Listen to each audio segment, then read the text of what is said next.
승리의 5가지 조건. 다른 말로 하면 여러분들이 지지 않을. 돈을 벌이 아니고요. 돈을 딸이 아니라 손실을 보지 않아요. 싸워야 할지 말아야 할지를 아는 자가 이긴다. 그런 말이 있더라고요. 물지 못할 거면 짓지도 마. 라는 뭐 그런 말이 있더라고요. 이길 수 없는 자리에 들어가지 마시라고 여태까지 말씀드렸어요. 군대에 많고 적음을 쓸 줄 아는 자가 이긴다.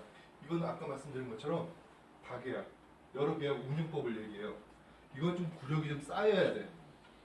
처음부터 여러분들이 2계약, 3계약, 4계약 하시잖아요. 손실을 맞았을 때 그만큼 데미지가 커요. 계약수가 많을수록. 근데 여러분들한테 드리고 싶은 말은요. 모의로 연습할 때 내가 실전을 할 계약수에 맞춰서 하세요. 모의 공짜 돈이라고 10계약, 20계약 막 하지 마시고요. 내가 실전에서 2계약 할 거야. 그럼 모의 때도 2계약씩 하세요. 왜냐면요. 모의로 10계약씩 할 때는 수익 뭐 조금만 먹어도 뭐 몇백만 원 확 나. 근데 실전에서 1계약 하잖아요. 나도 딴 거 같이 가. 조금만 움직여도 100만 원 확 나오는데 얘는 조금만 움직이니까 한 20만 원밖에 안 돼. 고맙지도 않고요. 입절도 안 하고요. 손절도 안 해. 돈이 돈 같지가 않아서. 근데 문제는 얘는 실제 돈이란 말이에요. 그러니까 보트를 하실 때 실제 거래할 것처럼 그렇게 하세요. 그리고 만약에 내가 여유가 생기고 좀 구력이 생기면서 계약수를 좀 늘리고 싶어. 그러시면은 모트로 다시 하세요. 모트로 계약수를 늘려가지고. 왜냐하면은요. 2계약씩 하다가 갑자기 뭐 자본도 여유가 생기고 또 이제 차트만 것도 여유가 생기고 구력도 좀 쌓였어. 그래서 10계약을 늘렸더니 좀만 움직여도 얘 200만 확 넘어가. 버틸 때 못 버텨. 그리고 위로도 못 버티고요. 입절로도 못 버티고 순절로도 못 버텨요. 갑자기 계약수가 확 늘어났기 때문에. 그 때문에 그 모트로 연습을 하시고 계약수에 맞춰서 이걸 체감을 하시란 말이에요. 금액의 변화를 체감을 하시고 그리고 바꾸세요. 아까 말씀드린 것처럼 단지 그것뿐만 아니라 여러 계약을 운용하면서 내 리스크를 최소화시키는 거. 여러분들 기법이 완성되잖아요. 그럼 운영 전략을 고민하셔야 돼요. 내 뷰가 살아있다면 내가 손실 부분에 가 있을 때 오히려 이걸 땡큐해야 된다는 거죠. 더 싼 가격에 더 좋은 가격에 잡을 수 있는 기회다라고. 근데 이거는 내가 여유가 됐을 때야. 기법도 자본적으로도. 그거를 잘 하시면은 손실을 최소화시킬 수 있어요. 대신에 이익을 보겠다 생각을 하시면 안 돼요. 아까 말씀드린 것처럼 손실을 최소화시키고 빠져나온 용도로. 그리고 여러분이 내가 가용 계약수가 만약에 10계약이야. 지금 증권사에 넣어놨는데 10계약을 가용할 수 있어. 내가 은행에 넣어놓는 금액 자체도요. 전재산 풀베팅 하시면 안 돼요. 30%. 만약에 30% 내에서 베팅을 하시는데요. 그 30% 내에서 베팅할 때도 역시 30%. 10계약이 내 재산의 30%여야 된다는 거예요. 네? 30% 이하에. 그리고 10계약을 다 쓴 게 아니라 그 중에 2-3계약 정도만. 7계약은 뭔데? 그건 내 리스크를 대처하기 위한 용. 내지는 내가 손실 나갔을 때 손실을 커버할 때 사용하기 위해서. 몸통을 절대 내주지 말라는 거죠.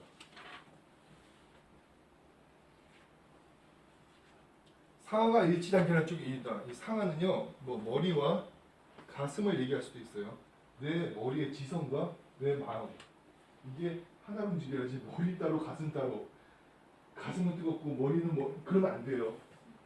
같은 걸 봐야 돼.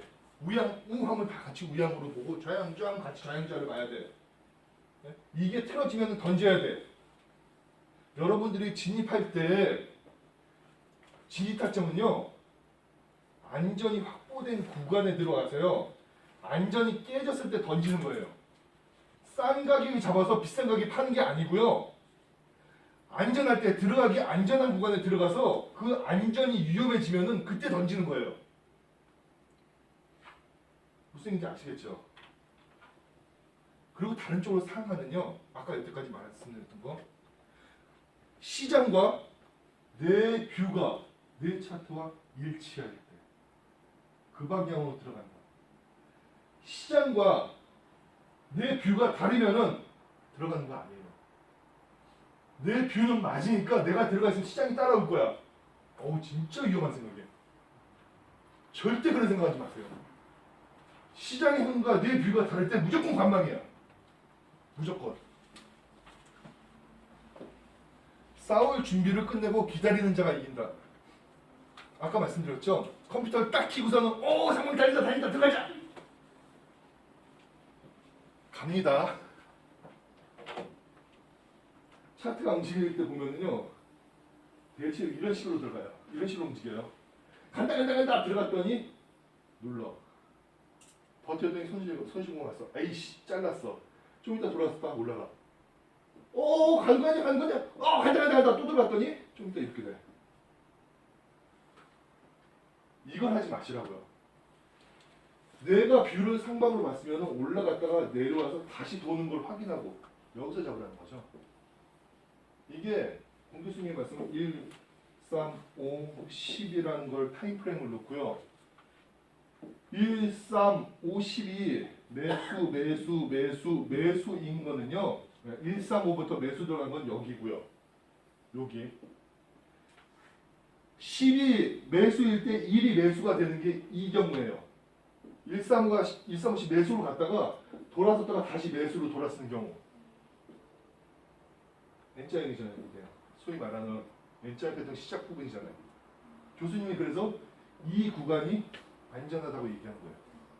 아까 말씀드렸죠. 안전할 때 들어가서 불안전할 때 던진다고. 안전할 때 얘가 시작해서 매수 가더니 갑자기 매도로 돌기 시작해. 불안해지잖아요. 그 구간이 여기겠죠. 이럴 때 던지는 거예요. 이게 스크핑이죠. 근데 나는 좀 더 보고 싶어. 그럼 얘가 매수일 때까지 사는 거죠.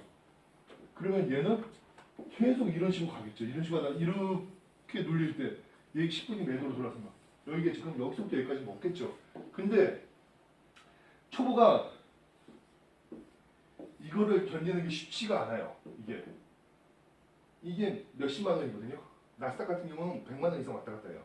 요 구간에 100만 원 먹기도 부족한데 수익을 갖다가 다 토해내고 한 20% 남겨갖고 다 수익을 토해내.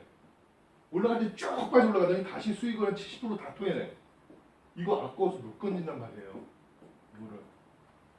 그러니까 스키핑은 잘라듯이 잘라서. 많이 연습해야겠죠. 갈비를 통으로 뜯을 건지 갈비를 잘라서 먹을 건지. 잘라 먹는 게 덜치하고 좋겠죠. 대신 손은 많이 가잖아요. 칼질 잘해야겠죠.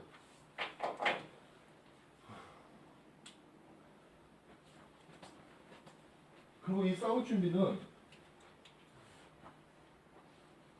계속 주변을 귀를 열어놔야 돼. 귀를. 집사람 뭐 주식한다고 뭐 신문을 해서 이제는 시동문 구독할까 뭐 3개 4개 구독하더라고요. 네, 열심히 읽으세요. 경제가 어쩌고 전망이 어쩌고. 네. 근데 어떻게 전쟁할 때 볼린저 밴드 맞춰서 진격하고 볼린저 밴드 맞춰서 퇴각하냐? 말을 못해. 그거는 소설 쓰는 애들이 펀더멘털 애들이 맞춰서 썼던 거고요. 시장대로 움직임이 따로 있다고요. 시장이 주도하는 애들이 군인이 아니라고요. 시장이 그러면 따로 있습니다.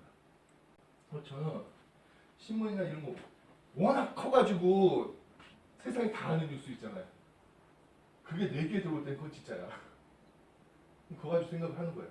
우크라이나 이런 거, 코로나 이런 거. 그거를 어떻게 소스를 뽑아낼지 그걸 계속 생각을 하고 고민을 하세요. 이익은 거기서 나와요. 진짜 큰 이익은요. 장수는 유능하고 임금은 개입하지 않는 쪽이 이긴다. 딜링을 하는데 집사람이 과일을 딱 갖다 주는데 수익이 100만 원이야. 청사래. 빨리 청사하고 나한테 입금시켜. 이러면 안 된다. 손실 나던 수익을 나던 그 순간만은 독자적 행동을 인정해줘야 돼. 절대 관여만 안 돼. 주변에 그 누구도 내 딜링할 때 끼어들지 말아야 돼. 저는 딜링할 때 문창고 가거든요. 제 아이가 이제는 초등학교 5학년이에요. 좀 덜한데 초등학교 1, 2학년 때 딜링하면 문을 빵 차고 들어와. 아빠 놀자! 그러고 들어와. 그 애한테 그래. 아빠 지금 딜링 중이다. 그 애가 문을 딱 닫아. 딜링하는 그 순간만은 어떤 거 방해도 받지 마. 온전히 집중해야 돼. 그래서 전 딜링하고서 이 청소하고 끝나잖아요. 쓰러져요. 쓰러져가지고 정신없이 자요. 피곤해. 어떨 때는 롬프 갈 때는 거래 중에도 막 졸고 있을 때가 있어요. 집중을 하다 보니까 기운이 쭉 빨리 나가요. 이 차트에도 기싸움이 있어요. 차트랑 난 기싸움을 해요. 기가 쭉 빨려요. 예를 들어 포지션이 밀려가지고 뷰는 살아있는데 내가 손실 구간에 가 있어. 기가 쭉 빨려. 피가 말라. 암만 뷰가 살아있어도. 싸움에서 다스릴 네 가지. 기, 마음, 힘, 변화, 응용이라고 하잖아요. 기는 조금 전에 말했던 기. 차트에도 기가 있고요. 내 기에도 기가 있고요. 그리고 다른 말로 이제 새, 기세라고 얘기하잖아요. 새 하면 여러분들 입장에서 제일 먼저 떠오르는 게 이제 추세겠죠. 추세를 잘 봐야 돼요. 추세를. 흐름을 잘 봐야 돼요. 내가 기가 흐트러지고 마음이 흐트러지잖아요. 홀딩 쉽지 않아요. 아까 말씀드렸죠. 눈동자가 떨리고 손발이 부들부들거려. 그냥 싸움이에요. 더 해보다 말아야 돼요. 그래서 여러분들한테 추천드리고 싶은 게 단전호 그런 거 해보세요. 마음을 누르고 마음 공부를 많이 하셔야 돼요. 그게 멘탈거든요. 마음, 힘. 힘은 좀 전에 말씀드린 것처럼 실력, 자본금 뭐 이런 거 모든 게 해당이 들어갑니다. 요거를 잘 운영해야 돼. 풀베팅 절대 하지 마세요. 아까 말씀드렸죠. 16억 풀베팅 빵 때려서 120개가 들어갔다가 30분 만에 9억 6천. 내가 거기서 30%만 가용했다면은 원래 원칙상은 매수를 바꿨을 때 30%밖에 안 들어갔기 때문에 매수로 스위칭하기가 쉬웠을 거예요. 풀베팅 들어갔기 때문에 매수로 스위칭하기 쉽지가 않았죠. 그만큼 저는 아웃복스 스타일이 아니에요. 저는 인복스 스타일이에요. 물면 꽉 물고선 불독처럼 끝까지 가는 그런 스타일이에요. 인복스로 치고 빠지고 이거 저는 잘 못해요. 분해가지고서. 근데 어쨌든 아웃복스는 몸이 가벼워야 되잖아요. 계약수 그렇게 잡고서는 짧게 끊어치는 거. 왼쪽 그렇게 하고 하십시오. 그리고 가장 중요한 거 변화 응용. 모든 싸움에는 원칙이 없듯이 모든 형태의 것은 원칙이 없어요. 기본을 익히고 그거를 응용시켜야 돼요. 지난번에 교수님과 밥 먹으면서 그 얘기를 했어요. 차트를 다 보다 보니까 이제는 차트가 이상하게 보인다고. 무슨 얘기를 했냐면요.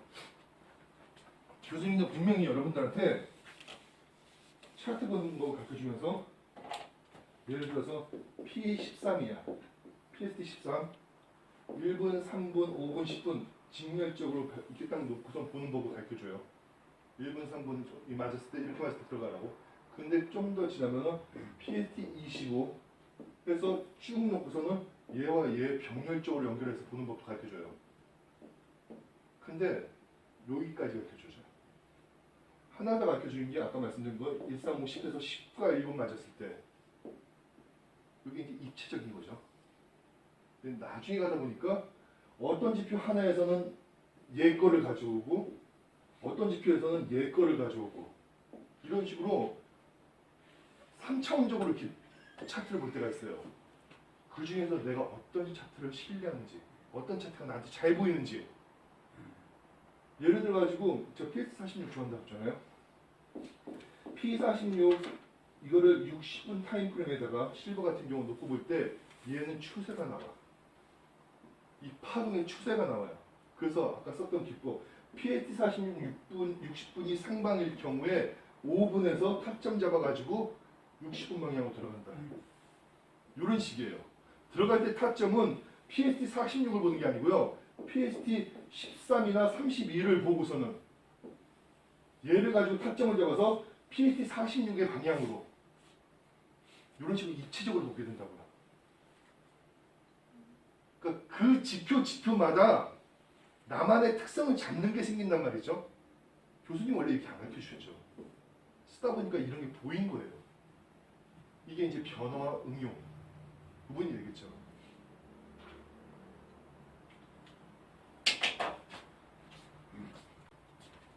모든 형태의 거는요 변형되게 돼 있어요. 하다못해 냉장고, TV도 오래 쓰다 보면 이상하게 변해지잖아요. 최초에 만들어진 그 상태가 아니잖아. 화질도 그래지고 뭐 그렇잖아요. 그거에 맞게끔 대처를 해야 되죠. 그래서 시장이 변할 때, 큰 흐름이 바뀔 때 그거를 계속 읽기 위해서는 추적을 해야 돼요. 그게 복귀야.